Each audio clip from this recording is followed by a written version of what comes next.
Good morning, all of you. Diploma first sem, subject FME, Fundamental of Mechanical Engineering. આજનો topic છે gas turbine. Last લેક્ચરમાં આપણે steam turbine વિશે study કરેલું. હવે આ ટોપિકમાં આપણે ગેસ ટર્બાઇન સ્ટડી કરવાના છીએ. જોઈએ ગેસ ટર્બાઇન શું છે. ફ્યુઅલની કેમિકલ એનર્જીનું શાફ્ટની ચક્રીય ગતિમાં સીધું રૂપાંતર કરતું પ્રાઇમ મૂવર. ફ્યુઅલ જે છે એની કેમિકલ એનર્જીનું શાફ્ટની ચક્રીય ગતિમાં સીધું રૂપાંતર કરતું પ્રાઇમ મૂવર એટલે ગેસ ટર્બાઇન. ગેસ ટર્બાઇન તમે પ્રાઇમ મૂવર કહી શકો.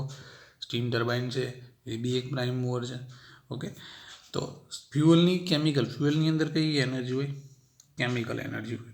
એનું તમે ચક્રીય ગતિ એટલે કે એનું શાફ્ટની ચક્રીય ગતિ. ઓકે, તો આપણે એને શું કહીશું? મેકેનિકલ એનર્જી કહીશું. ઓકે, ગેસ ટર્બાઇનની અંદર શું કરશે? જે કેમિકલ એનર્જી છે એનું ચક્રીય ગતિમાં રૂપાંતર થશે. ઓકે, એટલે કે એક પ્રકારનું પ્રાઇમ મૂવર. આપણે પ્રાઇમ મૂવરની ડેફિનેશન જોઈ લઈએ કે પ્રાઇમ મૂવર કોઈ પણ એનર્જીનું મેકેનિકલ એનર્જીમાં કન્વર્ઝન કરે. તો આ શું કરે છે? કોઈ પણ એનર્જી જે છે, કોઈ પણ એટલે આની અંદર કઈ એનર્જી છે? કેમિકલ એનર્જી છે. તેનું સામે કન્વર્ઝન કરશે મેકેનિકલ એનર્જીમાં. તો એક પ્રાઇમ મૂવર થયું.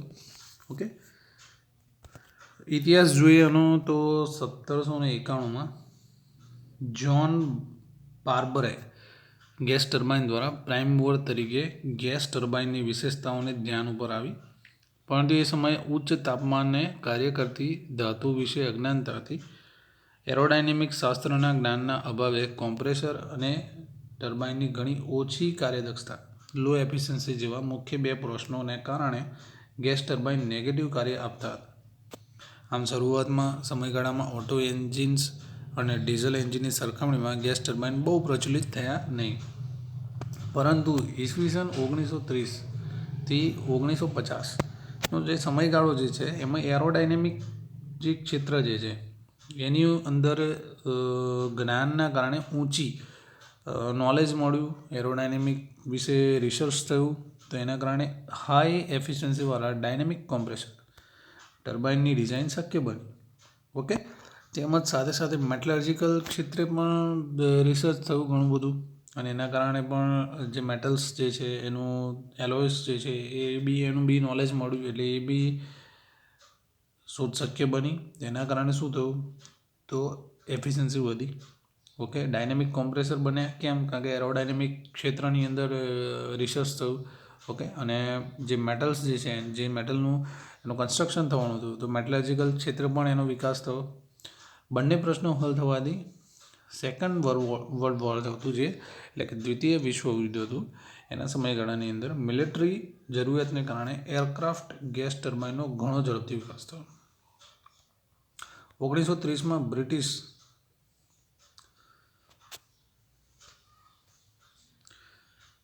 વેચલ કંપનીએ ટર્બોજેટ એરક્રાફ્ટની ડિઝાઇન પેટન્ટ કરાવી. 1935માં વેન ઓહેન જર્મનીની કંપની છે જેમાં સેન્ટ્રીફ્યુગલ કોમ્પ્રેસર રેડિયલ ઇનફ્લો ટર્બાઇનની પેટન્ટ કરાવી. આ રીતે ગેસ ટર્બાઇનનો પ્રાઇમ મૂવર તરીકે પ્રાથમિક અને સંપૂર્ણ વિકાસ ટર્બોપ્રોપ, ટર્બોજેટ, ટર્બોફેન જેવા વિવિધ એરક્રાફ્ટ એન્જિનને આભારી છે. દ્વિતીય વિશ્વયુદ્ધની સમાપ્તિ બાદ આ સંપૂર્ણ વિકસિત પ્રાઇમ મૂવર વિવિધ ક્ષેત્રે જેવા કે locomotive engine, automobile engine, marine engine, electricity generation, process industries વગેરેમાં ઉપયોગ થવા લાગ્યા. તે જ અરસામાં ઇલેક્ટ્રિસિટી જનરેશન ક્ષેત્રે વિકસિત એરક્રાફ્ટ ગેસ ટર્બાઇનની માહિતીના આધારે ઇન્ડસ્ટ્રીયલ ગેસ ટર્બાઇનના વિકાસનો વેગ મળ્યો. 1939માં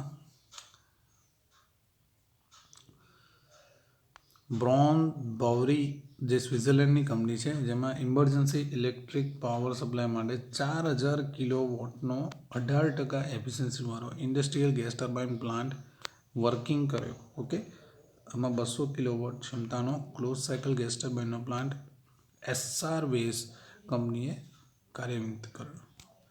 આપણે જોઈ ગયા કે ગેસ ટર્બાઇનનો પ્રાથમિક તેમજ સંપૂર્ણ વિકાસ એરક્રાફ્ટ ક્ષેત્રે થયો. ત્યારબાદ તેમાં મળેલ જ્ઞાનને આધારે ઇન્ડસ્ટ્રીયલ ક્ષેત્રે ઉપયોગ થવા લાગ્યો. પરંતુ aircraft gas turbine industrial gas turbine વચ્ચે મુખ્ય 3 તફાવત જોવા મળે. કયા 3 તફાવત છે?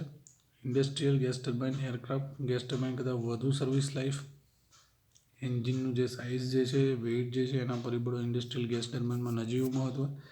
ઇન્ડસ્ટ્રીયલ ગેસ ટર્બાઇનમાં ટર્બાઇન એક્ઝોસ્ટ ગેસીસની જે ગતિશક્તિ જે છે એની બિનઉપયોગિતા. આમ ઉપર જણાવેલા ત્રણેય તફાવતના કારણે ઇન્ડસ્ટ્રીયલ ટર્બાઇનનો વિવિધ ક્ષેત્રે ઉપયોગ કાયદેસર સાબિત થયો. છેલ્લા 2 દાયકામાં ગેસ ટર્બાઇનના ઇલેક્ટ્રિસિટી જનરેશન ક્ષેત્રે મુખ્ય 3 દિશામાં પ્રગતિ થઈ.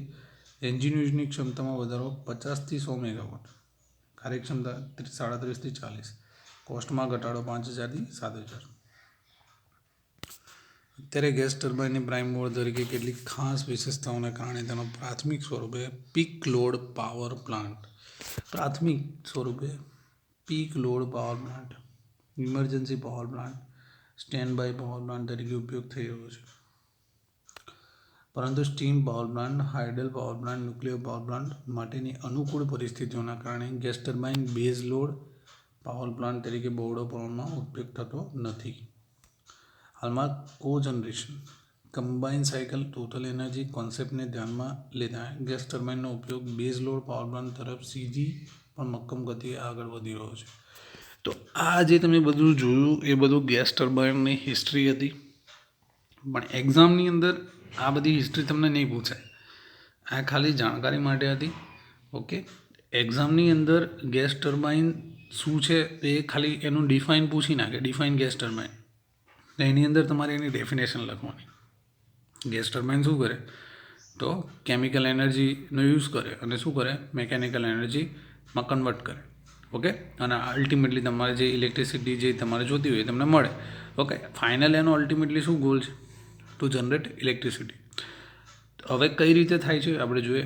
સૌપ્રથમ એનું આપણે વર્ગીકરણ જોઈએ જે જીટીયુની અંદર પૂછાય છે, ગેસ ટર્બાઇનનું વર્ગીકરણ. તો according to path of working substance, તેના માટે ઓપન અને ગેસ, ઓપન ગેસ ટર્બાઇન અને ક્લોઝ ગેસ ટર્બાઇન. ઓકે, બે જ પ્રકારના છે.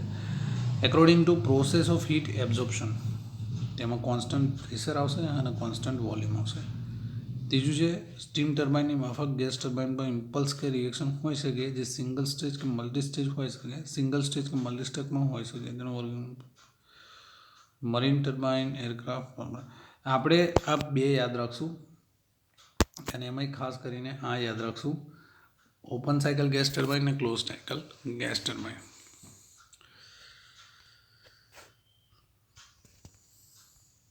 ગેસ ટર્બાઇનનું વર્કિંગ જોઈએ, તેમાં આપણે બે સ્ટડી કરવાના છે. એક છે ઓપન સાયકલ ગેસ ટર્બાઇન, બીજું છે ક્લોઝ સાયકલ ગેસ ટર્બાઇન. સૌ પ્રથમ open cycle gas turbine study કરીએ. ઓપન સાયકલ ગેસ ટર્બાઇનનો સ્કેમેટિક ડાયાગ્રામ બતાવેલો છે, ફિગર નંબર 3.22. તમે જોઈ શકો છો 3.22 ફિગર જે ઓપન સાયકલ ગેસ ટર્બાઇનની બતાવેલી છે, જેની અંદર air compressor, combustion chamber, gas turbine આ ત્રણ મુખ્ય ભાગ હોય છે. એર કમ્પ્રેસર, કમ્બક્શન ચેમ્બર અને ટર્બાઇન ત્રણ મુખ્ય ભાગ હોય છે. એર કમ્પ્રેસર શું કરશે તો એર એન્વાયરમેન્ટ એટલે કે બહારના એટમોસ્ફિયરિક એર લેશે, કમ્પ્રેસ કરવાનું કામ કરશે અને એ કમ્પ્રેસ થયેલી એર જે છે એને કમ્બક્શન ચેમ્બરમાં મોકલશે.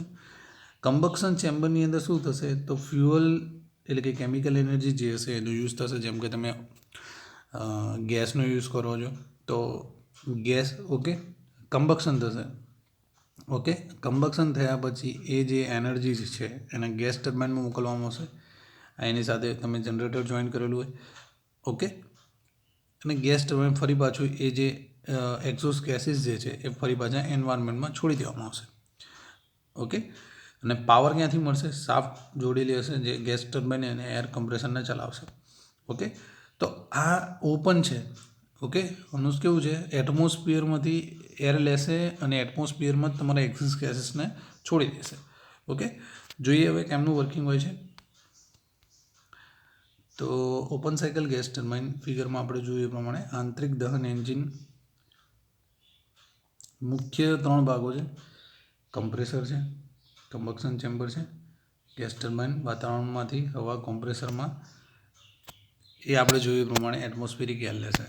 ઓકે, કયા કોમ્પ્રેસર યુઝ થશે? સામાન્ય રીતે સેન્ટ્રીફ્યુગલ અથવા એક્સિયલ. ઓકે, સેન્ટ્રીફ્યુગલ અથવા એક્સિયલ. ગુણોત્તર 1 થી 4 જેટલો હશે. 1.5થી 4 જેટલો હશે.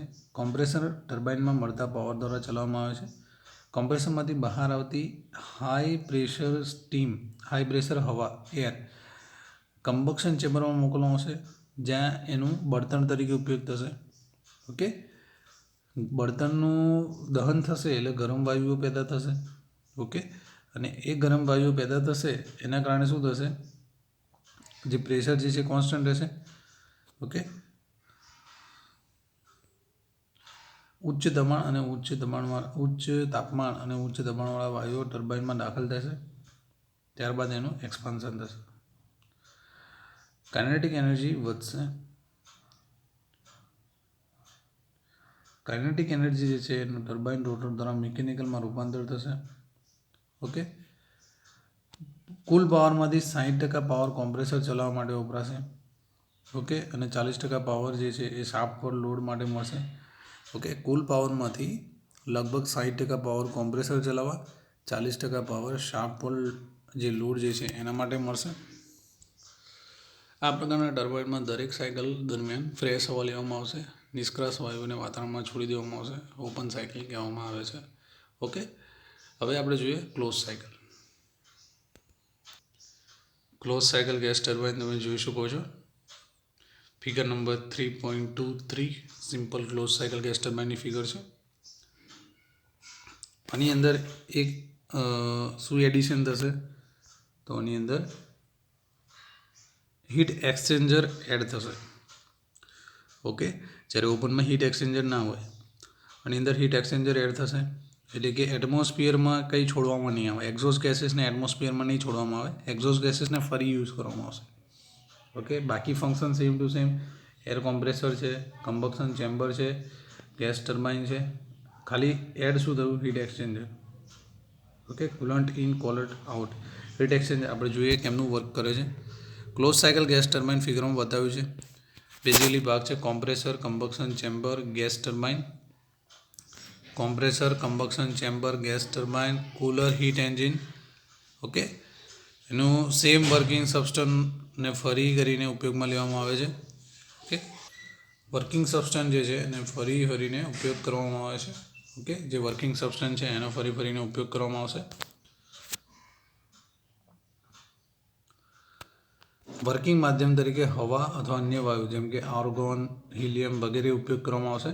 ઓકે, કોમ્પ્રેસ કરવામાં આવશે. કોમ્પ્રેશનની અંદર દબાણ વધશે અને ઉચ્ચ દબાણવાળું જે છે એને કમ્બક્શન ચેમ્બરમાં મોકલવામાં આવશે. ઓકે, દહન દ્વારા પેદા થયેલા ગરમ વાયુના ઇનડાયરેક્ટ સંપર્કમાં આવે, ગરમ થશે. માધ્યમ ટર્બાઇનના દાખલ થશે. ઓકે, વિસ્તરણ થશે, કાઇનેટિક એનર્જીમાં રૂપાંતર થશે. ટર્બાઇન રોટર દ્વારા કાઇનેટિક એનર્જીનું મિકેનિકલ એનર્જીમાં રૂપાંતર થશે. ઇન્ટરકુલર હીટ એક્સચેન્જર જે છે એ એડિશન હશે, વધારાનું હશે. ઓકે, જે ઠંડુ પાડી તેનો ઉપયોગ કરવામાં આવશે. સાયકલમાં એક જથ્થામાં માધ્યમને ફરી ઉપયોગમાં લેવામાં આવશે. આ માધ્યમ કોઈપણ જથ્થાને વાતાવરણમાં સંપર્કમાં આવતું ન હોવાથી ક્લોઝ સાયકલ ગેસ ટર્બાઇન કહેવામાં આવે છે. ક્લોઝ સાયકલ ટર્બાઇન પ્લાન્ટ ઘણી રીતે સ્ટીમ ટર્બાઇન પ્લાન્ટને મળતા આવે છે. ઓકે, નેક્સ્ટ જોઈએ ગેસ ટર્બાઇનના ઉપયોગ. તો ગેસ ટર્બાઇનનો ઉપયોગ એવિએશનમાં તમે કરી શકો છો, એટલે કે હવાઈ જહાજની અંદર કરી શકો છો. આઈસી એન્જિન સ્ટીમ પ્લાન્ટની અંદર તમે યુઝ કરી શકો, જ્યાં પાવર આઉટપુટ ઓછું વજન ધરાવે ત્યાં. ઓકે, 140 કિલોવોટ પર ટન અને અનુક્રમે 10 થી 27 કિલોવોટ પર ટન. ઓકે, પછી સેન્ટ્રલ પાવર સ્ટેશનની અંદર પણ ઉપયોગ કરી શકો, જેમ કે ઇલેક્ટ્રિસિટી જનરેશન કરવા માટે. Base load plant, peak load plant તથા સ્ટેન્ડ બાય પ્લાન્ટ તરીકે. ખાસ ધ્યાન રાખજો, બેઝ લોડ, પીક લોડ અથવા સ્ટેન્ડ બાય. ઓકે, એટલે કે ઇમરજન્સીની વાત કરેલી છે, ઇમરજન્સી પ્લાન્ટ. કુદરતી ગેસનો ઉપયોગ થશે અથવા પેટ્રોલિયમ સરળતાથી જે ઉત્પન્ન હશે એ બંનેમાંથી તમે ગમે તે યુઝ કરી શકશો. નેક્સ્ટ છે સ્ટીમ પ્લાન્ટ સાથે, એટલે કે કમ્બાઇન સાયકલ તરીકે. તો 450 જેટલું હોય છે ટેમ્પરેચર. ઓકે, એક્ઝોસ્ટ ગેસની એનર્જીનો ઉપયોગ સ્ટીમ પાવર જનરેશનમાં કરી શકાશે. ઓકે, પ્રોસેસ હીટિંગમાં. ઓકે, નેક્સ્ટ છે ઇન્ડસ્ટ્રીયલ. તો direct rotary motion, mechanical power મળતો ગેસ ટર્બાઇનનો ઉપયોગ natural gas pipeline, transport, food, oil pumping જેવા કાર્યોમાં થશે. નેક્સ્ટ છે લોકોમોટિવ કાર અથવા કાર. ઓકે, ઓછા સ્ટોપેજ ધરાવતી લાંબા અંતરની જે ટ્રેન હશે એના માટે લોકોમોટિવ પાવર પૂરો પાડવા માટે ઉપયોગ થશે. ઉચ્ચ પાવરની જે રેસિંગ કાર હશે એમાં ટર્બાઇન હશે, ગેસ ટર્બાઇન યુઝ થશે. દરિયાઈ વાહન વ્યવહાર ક્ષેત્રે નૌકાદળની ક્ષીર બોટની અંદર સહાયક એન્જિન તરીકે ગેસ ટર્બાઇનની અંદર ઉપયોગ થશે. ઓકે, ટૂંકમાં આપણે જોઈએ તો ઇલેક્ટ્રિક પાવર જનરેશન માટે તો અમુક એક્ઝામ્પલ આપેલા છે એના ઉપયોગ, જેમ કે ઇલેક્ટ્રિક પાવર જનરેશન કરવા માટે જેમ કે ધુવારણ પ્લાન્ટ છે, પછી ઉત્તરાયણ કે જે સુરતમાં આવેલો છે, પછી GIPCL જે વડોદરામાં આવેલો છે એ જગ્યાએ ઇલેક્ટ્રિક પાવર જનરેશન માટે ઉપયોગ થશે. ટર્બોજેટ ટર્બો પ્રોપેલર માટે જેમ કે એરક્રાફ્ટની અંદર ઓકે કમ્પ્રેસર ચલાવવા માટે ઉપયોગ થશે. સુપરચાર્જર તરીકે હવાઈ ગેસોલિન એન્જિનની અંદર હેવી ડ્યુટી ડીઝલ એન્જિનમાં ઓકે સુપરચાર્જર તરીકે યુઝ થશે. મરીન એન્જિનની વાત કરીએ તો એમાં વોટર સ્ટોરેજ ટેન્કની ડિસ્ટિલેશન પ્લાન્ટમાં જરૂરિયાત રહેતી નથી.